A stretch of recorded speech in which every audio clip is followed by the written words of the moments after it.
పోటీ చేసి ఇంకా ఎన్నికల ఫలితాలు వచ్చి 24 గంటలు కూడా కాలేదు.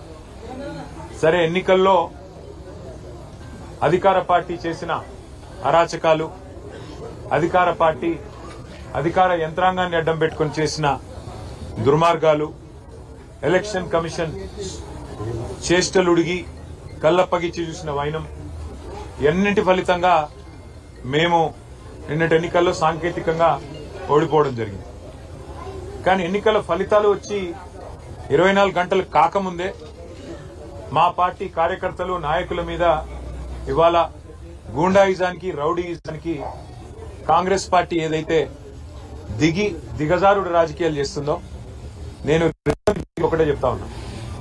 10 ఏళ్లు మేము ప్రభుత్వంలో ఉన్నప్పుడు మీరు ప్రతిపక్షంలో ఉన్నారు.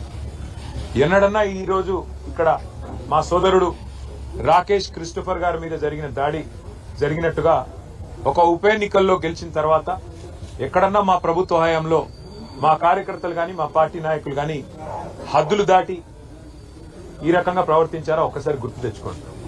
ఒకవేళ మేము కూడా ఆనాడు 7 ఉప ఎన్నికల్లో, 2 కార్పొరేషన్ ఎన్నికల్లో, జిల్లా పరిషత్ ఎన్నికల్లో గెలిచిన తర్వాత విజయ గర్వంతో విర్రవీగి నిన్న మీ వాళ్ళు ప్రవర్తించినట్టుగా మా పార్టీ గుర్తైన కారు గుర్తుని ఏదో ఊరేగింపు చేస్తూ, అవహేళన చేస్తూ చిల్లరగా ప్రవర్తించుంటే ఇవాళ మీరెక్కడ ఉండేటోళ్ళో ఆలోచించుకోండి.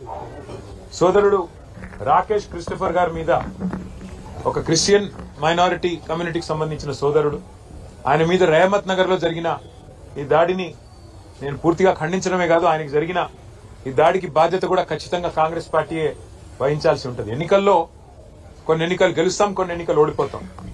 ఎన్నికలు జరిగినంత కాలం ఎవరి పార్టీకి వాళ్ళు ప్రచారం చేసుకుంటాం. కానీ ఎన్నికలు అయిపోయిన తర్వాత కూడా ఈ రకంగా కక్షపూరితంగా వ్యవహారం చేస్తాం, ఈ రకంగా రాజకీయం చేస్తాం, రౌడీజం చేస్తామంటే తెలంగాణ ప్రజలు అన్ని చూస్తున్నారు. తగిన సందర్భంలో తగిన విధంగా బుద్ధి చెప్తారు.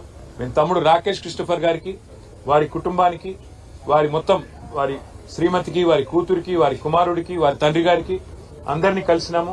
విష్ణువర్ధన్ రెడ్డి గారు, సునీత గారు, కౌశిక్ రెడ్డి గారు, అట్లాగే మా నాయకులు అందరం కూడా కలిసి, మా కార్పొరేటర్లు అందరం కూడా కలిసి ఆ కుటుంబానికి ధైర్యం చెప్పడానికి, ఎన్నికలు మా కూకట్పల్లి ఎమ్మెల్యే కృష్ణారావు గారు అందరం కూడా వచ్చి వారికి ధైర్యం చెప్పే ప్రయత్నం చేస్తా ఉన్నాం. అట్లాగే నేను ఇంకొక మాట కూడా ఇస్తా ఉన్నా, ఎన్నికల ముందు చెప్పాను, మళ్ళీ చెప్తా ఉన్నా. జూబ్లీహిల్స్ నియోజకవర్గంలో ఏ కార్యకర్తకి ఏం జరిగినా కంటికి రెప్పలాగా కాపాడుకునే బాధ్యత నాది, పార్టీది. వదిలిపెట్టే సమస్య లేదు. ఒక ఎన్నికల్లో గెలవచ్చు, ఒక ఎన్నికల్లో ఎదురుదెబ్బ తగలొచ్చు, కానీ కార్యకర్తల విషయంలో మాత్రం ఎక్కడ ఎవరికి ఏ అన్యాయం జరిగినా, ఎక్కడ ఎవరికి ఏ చిన్న నొప్పి కలిగినా తప్పకుండా ఇదే రకంగా వాళ్ళ ఇంటి ముందుకు వస్తాం. అర్ధగంటలో వస్తా అని చెప్పినా ఇలా వచ్చినాం. రేపు కూడా ఇట్లే ఉంటాం. మంగళవారం నాడు జూబ్లీహిల్స్ నియోజకవర్గ కార్యకర్తల సమావేశం కూడా ఏర్పాటు చేస్తా ఉన్నాం. ఆ రోజు మిగతా అన్ని విషయాలు కూడా డీటెయిల్ గా మాట్లాడుకుందాం. కానీ ఖచ్చితంగా ఈ రోజు జరిగిన ఈ దాడికి కాంగ్రెస్ బాధ్యత తీసుకోవాలి. మరి కాంగ్రెస్ పార్టీగా ముఖ్యమంత్రి రేవంత్ రెడ్డి బాధ్యత తీసుకోవాలి. మీరు కనుక సంయమనంతో వ్యవహారం చేయకపోతే, విజయ గర్వంతో ఇట్లాగే విర్రవీగితే తప్పకుండా ప్రజలు బుద్ధి చెప్తారు. తప్పకుండా మేము కూడా బుద్ధి చెప్పాల్సిన పరిస్థితి వస్తుందని చెప్పి కూడా కాంగ్రెస్ నాయకులకు చెప్తూ, రాకేష్ క్రిస్టోఫర్ గాని అట్లాగే జూబ్లీహిల్స్ నియోజకవర్గంలో ఉన్న కష్టపడి పనిచేసిన కార్యకర్తలందరికీ శిరస్సు వంచి వారికి ధన్యవాదాలు. ఎందుకంటే గతంలో మాకు 80,000 ఓట్లు వస్తే ఇప్పుడు కూడా 75,000 ఓట్లు వచ్చినాయి. ఓట్లేం తగ్గలేదు, కేవలం 5,000. అది కూడా ఇన్ని రిగ్గింగులు, ఇన్ని గూండాగిరి, ఇన్ని దొంగ ఓట్లు, ఇన్ని పైసలు పంచి, చీరలు పంచి, కుక్కర్లు పంచి, ఇన్ని కథలు పడ్డాక ఆడికి కూడా 75,000 ఓట్లు మా అభ్యర్థికి వచ్చినాయి, మా పార్టీకి వచ్చినాయి. ఇదేమి స్వల్ప సంఖ్య కాదు. తప్పకుండా తిరిగి మళ్ళీ భవిష్యత్తులో కొడతాం. జూబ్లీహిల్స్ లో మళ్ళీ గులాబీ జెండా ఎగరేస్తాం. Thank you. సరే, ఎవరిది అహంకారమో ఎవరిది ఏందో నిన్న వాళ్ళు విజయ గర్వంతో తీసిన ఊరేగింపులోనే కనబడ్డది. మేము ఎన్నో ఎన్నికలు గెలిచాం గతంలో. ఎప్పుడన్నా ఇంత అహంకారపూరితంగా ఒక పార్టీ గుర్తును అట్లా బజార్లో ఈడుస్తూ క్రేన్లు పట్టుకొని అంత చిల్లరగా ఎప్పుడన్నా ప్రవర్తించామా? గతంలో అట్లాంటి ఎన్నికల్లో కాంగ్రెస్ పార్టీకి డిపాజిట్లు కూడా రాలేదు. అట్లా అని చెప్పేసి కాంగ్రెస్ పార్టీ గుర్తునేమన్నా గాడిదనెక్కి ఊరేగింపులు చేశామా? అహంకారం ఎవరిదో, ఆత్మవిశ్వాసం ఎవరిదో, భవిష్యత్ ఎవరిదో తప్పకుండా తెలంగాణ ప్రజలు నిర్ణయిస్తారు. ఒక ఎన్నికల్లో గెలుపుతోనే ఇంత మిడిసిపడితే, ఒక ఎన్నికల్లో గెలుపుతోనే ఇంత ఎగిరెగిరి పడితే, మరి గతంలో 10 ఏళ్ల పాటు అప్రతిహతంగా అన్ని ఎన్నికలు గెలిచిన మేము ఎట్లా ప్రవర్తించి ఉండాలో ఒకసారి ఆలోచించుకోమని కాంగ్రెస్ పార్టీకి నేను చెప్తాను. ప్రచారం టైంలోనే దాదాపు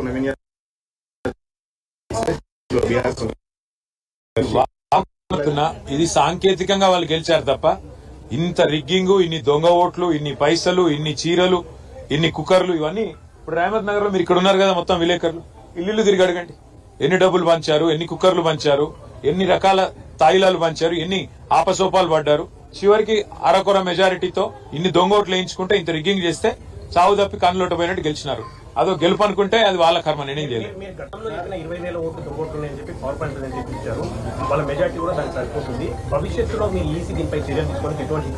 ఎలక్షన్ కమిషన్ కాదు, తెలంగాణ ప్రజలే ఆలోచించాలి. ఎన్ని రకాల ప్రలోభాలు, ఎన్ని రకాల కుట్రలు, ఎన్ని రకాల కుతంత్రాలు, ఇవన్నీ ప్రజలు కూడా చూస్తున్నారు. మొత్తం ఎలక్షన్ రోజు ఏం జరిగిందో ప్రజలు చూశారు. కాబట్టి భవిష్యత్తులో మిగతా అన్ని విషయాలు మాట్లాడుకుందాం. ఇవాళ మాత్రం కేవలం మా సోదరుడు రాకేష్ క్రిస్టోఫర్ గారికి, వారి కుటుంబానికి, జూబ్లీహిల్స్ నియోజకవర్గంలో ఉన్న ప్రతి కార్యకర్తకు ధైర్యం చెప్పడానికి నేను ఇక్కడికి వచ్చినాను. తప్పకుండా భవిష్యత్తులో కూడా ఇదే స్థాయిలో, ఇదే పద్ధతిలో ఎక్కడ ఎవరికి చిన్న ఇబ్బంది కలిగినా వారి దగ్గరికి వస్తాము, వారికి అండగా నిలబడతాము. కాంగ్రెస్ పార్టీ గుండాయిజం మానుకోకపోతే ప్రజలే బుద్ధి చెప్పే విధంగా ప్రజల్ని కూడా చైతన్యం చేస్తాం. Thank you.